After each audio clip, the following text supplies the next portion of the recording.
ወመንፈስ ቅዱስ አሐዱ አምላክ አሜን። እንደ አምላክ በሆነ በአብ በወልድ በመንፈስ ቅዱስ ስም የካቲት 10 በዚህች ቀን ከ12 ሐዋርያት አንዱ የእልፍዮስ ልጅ የከበረ ሐዋርያ ቅዱስ ያዕቆብ በሰማዕትነት አረፈ። ይህም ሐዋርያ በብዙ ሀገሮች ውስጥ ከሰበከ በኋላ ወደ ኢየሩሳሌም ተመለሰ። ወደ ምኵራብም ገብቶ የክብር ባለቤት የጌታችንና የአምላካችን የመድኃኒታችን የኢየሱስ ክርስቶስን ሃይማኖት በግልጥ አስተማረ። አይሁድም ደሙ በእኛ ላይ ይሁን ብለው ከሕዝብ መካከል ነጥቀው ወሰዱት። ለሮም ንጉሥ እንደራሴ ለንጉሥ ቀላውዴዎስም አቀረቡትና ይህ ሰው ስለ ቄሳር ሳይሆን ስለ ሌላ ንጉሥ ይሰብካል ብለው ወነጀሉት። ንጉሡም በሰማ ጊዜ በድንጋይ እንዲወግሩት አዘዘ። አይሁድም ፈጥነው ወገሩት። ነፍሱንም በጌታችን እጅ ሰጠ። ምዕመናንም ሥጋውን ወስደው ገንዘው ቀበሩት። ለእግዚአብሔርም ምስጋና ይሁን። እኛንም በሐዋርያው ያዕቆብ ጸሎት ይማረን፣ በረከቱም ከእኛ ጋር ትኑር ለዘላለሙ አሜን። ሰላም ለያዕቆብ ሐዋርያው ወሰማዕቱ ለክርስቶስ ዘኮነ በውስተ ዓለም አስተርእዮቱ ፈጽሞ ምንዳቤ እንተተወ ሎቱ ሶበ ዕድሜሁ ወተዳደቆ ዕለቱ በውግረተ እብን ኮነ ለያዕቆብ ሞቱ። በዚህችም ዕለት የንጉሥ ኑማሪያኖስ ልጅ የከበረ ዮስጦስ በሰማዕትነት አረፈ። ይህም ቅዱስ በጦር ሜዳ እያለ እህቱ ከሃዲ ዲዮቅልጥያኖስን አግብታ ንጉሥም አደረገችው። ከጦርነትም በተመለሰ ጊዜ የክብር ባለቤት ጌታችንና አምላካችን መድኃኒታችን ኢየሱስ ክርስቶስን ዲዮቅልጥያኖስ ክዶ አገኘውና እጅግ አዘነ። የሀገሩም ሰዎች ባዩ ጊዜ ወደ እርሱ ተሰብስበው ዲዮቅልጥያኖስን እኛ እንገድለዋለን፣ አንተም ጌታችን በመንግሥት ዙፋን ላይ ትቀመጣለህ አሉት። እርሱ ግን ይህን ስላልፈለገ እንዳይገድሉ ከለከላቸው። ከምድራዊት መንግሥት ሰማያዊት መንግሥትን መርጧልና። ከዚህም በኋላ ወደ ንጉሥ ዲዮቅልጥያኖስ ቀርቦ በክብር ባለቤት በጌታችንና በአምላካችን በመድኃኒታችን በኢየሱስ ክርስቶስ ታመነ። ንጉሡም ፈርቶታልና ጌታዬ ዮስጦስ ሆይ ይህን ታደርግ ዘንድ ያስገድደህ ማን ነው አለው።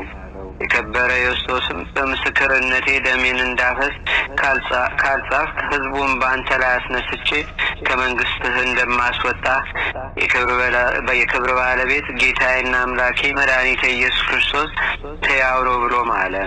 በዚያንም ጊዜ ንጉሥ ፈርቶ ከሚስቱ ከታውክርያ ከልጁ ከአቦሌ ጋር ወደ ግብፅ አገር እንዲወስዷቸው አዘዘ።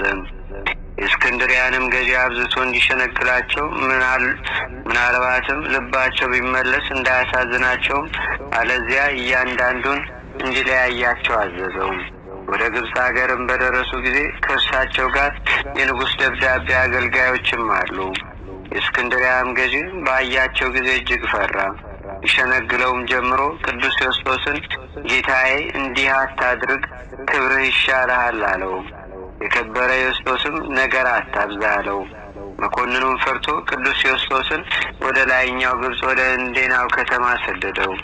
ልጁ አቦሊን ወደ ሀገረ ብስጣ፣ ሚስቱንም ታውክልያን ወደ ሀገረ ጻ ላካቸው። ከአገልጋዮቹም የሚያገለግሏቸው አንዳንድ ሰጣቸው። ከበረ ዮስጦስንም በእንዴናው ከተማ ብዙ ካሰቃዩ በኋላ ራሱን ቆረጡት። የሰማዕትነት አክሊልንም ተቀበለ። ከሥጋውም ድንቆይ ተአምራቶች የተገለጡ፣ ለበሽተኞችም ታላቅ ፈውስ ሆነ። እግዚአብሔር ምስጋና ይሁን። እኛንም በሰማዕታት ጸሎት ይማረን፣ በረከታቸውም ከእኛ ጋር ትኑር ለዘላለሙ አሜን። ሰላም እብል ፍፍረተ ስሙ ጽውጠ ብዝሃ ገድሉ ዘነግር ህዳጠ አሰረ ክርስቶስ ይስሎ ሶበ ዮስጦስ ተፈልጠ መንገለ ወልዶ ብእሲቱ ገጾ ኢሜጠ ወአብቅቦ ዘመድ ካይበ በልቡ የሶጠ። በዚህችም ዕለት በገድል የተጠመደ ምሁር የሆነ የዓለም ሁሉ መምህር አባ ኤስድሮስ ፈርማ ከሚባል አገር አረፈም። የዚህም ቅዱስ ወላጆቹ በምስር ሀገር የከበሩ ባለጸጎች ናቸው። ለእስክንድርያ ሀገር ሊቃነ ጳጳሳትም አባ ቴዎድሮስና አባ ቄርሎስ ዘመዶች ናቸው። ከእርሱም በቀር ልጅ የላቸውም። መንፈሳዊ ትምህርትንም ሁሉ የቤተ ክርስቲያንንም መጻሕፍት ሁሉ አስተማሩት። ግልጽ አድርጎም አጠናቸው፣ ጠበቃቸውም። ዳግመኛም የዮናውያንን የፍልስፍና ትምህርት፣ የከዋክብትን አካሄድና ዓለምን መዞራቸውን ተማረ። በእውቀቱና በጥበቡም ከብዙዎች ከፍ ከፍ አለ። በገድልም የተጠመደ ትሑትና የሚተጋ ሆነ። በሀገሮችም ሁሉ ሰዎች ስለ እርሱ በሰሙ ጊዜ በእስክንድርያ ሀገር ላይ ሊቀ ጵጵስና የሾሙት ዘንድ ተማክረው ከኤጲስቆጶሳቱ ጋር ተስማሙ። በሌሊትም ወጥቶ ሸሸ። ወደ ፈርማ ገዳምም ደርሶ በዚያ መነኮሰ። ከዚያም ወጥቶ ወደ አንዲት አነስተኛ ዋሻ ገብቶ ብቻውን በውስጧ ብዙ ዘመናት ኖረ። ብዙ ድርሳናትንና ተግሳጻትንም ደረሰ። እርሳቸውም ስለ ነገሥታትና ስለ መኳንንት የደረሳቸው አሉ። የቤተ ክርስቲያንን መጻሕፍቶችን፣ ብሉያትን፣ ሐዲሳትን ተረጎመ። የመጻሕፍቶቹም ቁጥራቸው 18,000 ነው። ይህም ድርሳናት፣ ተግሳጻት፣ ጥያቄዎችና መልሶች ወደ ሊቃነ ጳጳሳትና ኤጲስቆጶሳት የተላኩ መልእክቶች ናቸው። ወደ ምዕመናንም ወንዞች ውሃውን እንደሚያፈልቁ እርሱ በመንፈስ ቅዱስ የሚያፈልቃቸው ሆኗልና። ይህንንም በጎ ስራውን ሲፈጽም መልካም ጉዞውንም አከናውኖ ወደ በጎ ሽምግልና ደርሶ እግዚአብሔርንም አገልግሎ በሰላም አረፈ። ለእግዚአብሔርም ምስጋና ይሁን። እኛንም በጸሎቱ ይማረን፣ በረከቱም ከእኛ ጋር ትኖር ለዘላለሙ አሜን። ሰላም ለእስድሮስ ብሎ በመንፈስ ቅዱስ ዘጎሳ መጽሐፍተ ጥበብ ኩሎ ፈለሰ ዮም ለረፈጸመ ገድሎ ወሰላም ካይበ ለኤጲስቆጶስ ፌሎ ለንጉሠ ፋርስ በመጥባዬ ቀተሎም። በዚችም ቀን የፋርስ ሀገር ኤጲስቆጶስ አባ ፌሎ በሰማዕትነት አረፈ። ይህንንም ቅዱስ ለእሳት እንዲሰዋ ለፀሐይም እንዲሰግድ የፋርስ ንጉሥ አዘዘው። እምቢ ባለውም ጊዜ ታላቅ ስቃይን አሰቃይቶ ራሱን በሰይፍ ቆረጠው። በመንግስተ ሰማያትም የሰማዕትነት አክሊልን ተቀበለ። በረከቱም ከእኛ ጋር ትኑር፣ ለእግዚአብሔር ምስጋና ይገባል ለዘላለሙ አሜን።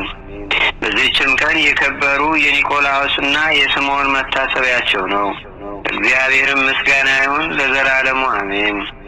አንድ አምላክ በሆነ በአብ በወልድ በመንፈስ ቅዱስ ስም የካቲት 11 በዚህች ቀን የሮሚያ ሀገር ሊቀ ጳጳሳት የከበረ አባት አባ በላትያኖስ በሰማዕትነት አረፈ።